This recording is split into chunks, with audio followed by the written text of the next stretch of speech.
आणि आता पाहणार आहोत मुंबई पुण्याच्या टॉप 9 बातम्या। मुंबईमधील कुर्ला भांडू परिसरामध्ये आज पाणी बंद राहणार। उर्वरित शहरामध्ये 10% पाणी कपात।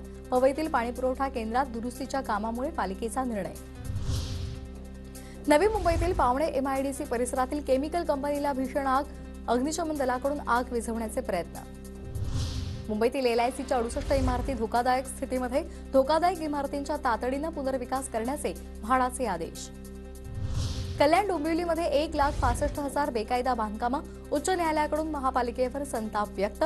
ठोस उपाययोजनांच्या आराखड्यासह सुनावणीला हजर राहण्याचे पालिका आयुक्तांना आदेश। मुंबई गोवा महामार्गाच्या चौपदरीकरणाच्या कामावरून उच्च न्यायालयाची नाराजी। महामार्गाचं काम वेळेमध्ये पूर्ण करण्यासंदर्भात न्यायालयानं ठणकावलं।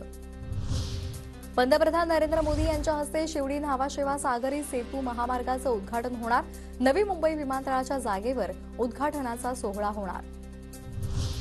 मुंबईतील पदपथांवरील फेरीवाल्यांचं बस्तान उठणार। दादर सायनमधील फेरीवाला बाजार भूमिगत होणार।